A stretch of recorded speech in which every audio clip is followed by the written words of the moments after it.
दोस्तों नमस्कार, मैं हूं प्रकाश चंद्र शुक्ला। पीसी नर्सरी के यूट्यूब चैनल में आपका स्वागत है।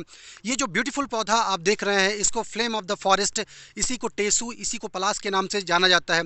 ये पौधा भारतवर्ष के सभी राज्यों में लगभग पाया जाता है। मध्य भारत से लेकर के उत्तर भारत तक, चंडीगढ़ तक ये पौधा पर्याप्त मात्रा में हर जगह आप देखने को पा सकते हैं। इस पौधे को ब्यूटिया मोनोस्पर्मा के नाम से भी इस पौधे को जाना जाता है। आज मैं मध्य प्रदेश छत्तीसगढ़ का जो बॉर्डर एरिया था, वहाँ मैं विजिट कर रहा था। तो ये काफ़ी इसके जंगल यहाँ पाए जाते हैं। यदि हम बात करते हैं इस पौधे के ऑर्नामेंटल गुण के बारे में, तो जब चंडीगढ़ शहर बनाया जा रहा था, उसकी जब प्लांटेशन वर्क जब वहाँ किया जा रहा था, तो एम एस रंधावा ने कैशिया फिस्टुला अमलतास के साथ इस पौधे को भी, टेसू के पौधे को भी पर्याप्त मात्रा में ज़्यादातर सेक्टर में उन्होंने इसको जगह दी हुई है।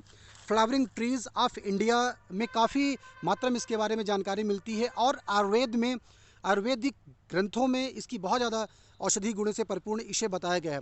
यदि हम बात करते हैं गार्डन में इसको आप किस प्रकार से प्रयोग करेंगे, तो यदि आप बड़े ट्रीज़ लगा रहे हैं, ट्रीज़ की वृक्षों की श्रृंखला यदि आप लगा रहे हैं किसी पार्क में, तो वहाँ इस पौधे को आप अपनी पर्याप्त मात्रा में इसको लगा सकते हैं। अमलतास के साथ इसको काफ़ी मात्रा में आप लगा सकते हैं। अलग अलग डिस्टेंस, आप लगभग 20 फीट के आसपास डिस्टेंस आपको मेंटेन करके एक पौधा अमलतास का, एक पौधा ब्यूटिया मोनोस्पर्मा जो पलास होता है, इसकी श्रृंखला आप मेंटेन कर सकते हैं अपने गार्डन में।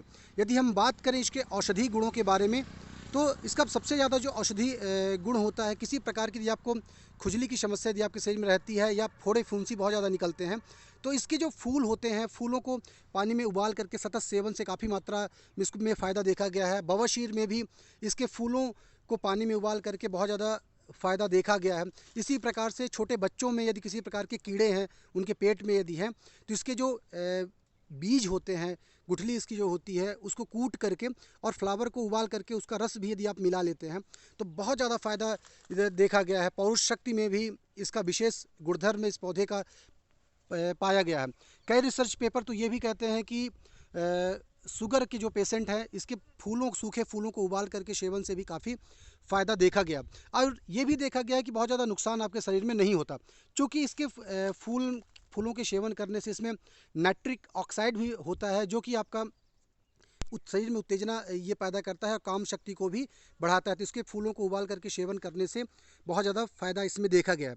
यदि हम बात करते हैं इसको आप तैयार कैसे करेंगे, तो ये जो इसके फूल आप देख रहे हैं, जो पैरट तोते की चोंच जैसे होते हैं, इसमें छोटी छोटी फलियां इसमें लग जाएंगी, और जब ये फलियां पक जाएंगी, तो इसके बीज को आपको क्या करना है, बीजों को निकाल लेना है, और पॉलीथीन में खाद और मिट्टी भर करके एक एक बीज को आप डाल दीजिए, उनको कवर कर दीजिए वर्मी कंपोस्ट से, तो और सिंचाई कर दीजिए। इसके बाद जल्द से जल्द उसमें जर्मिनेशन शुरू हो जाता है। इस प्रकार से आप इसके पौधे बहुत आसानी से तैयार कर सकते हैं। मार्केट में भी ये पौधे आसानी से सभी नर्सरी में मिल जाते हैं। तो पलास के पौधों को आप अपने गार्डन में उगाएं, या बड़े बड़े पार्क में इसको आप उगाएं। दूसरी बात, इसकी लकड़ियों का भी, जो लकड़ियाँ होती हैं हवन में इस्तेमाल होती हैं, और चिता वगैरह में भी, अग्निदाह संस्कार में भी काफ़ी मात्रा में इसकी लकड़ियों का प्रयोग किया जाता है।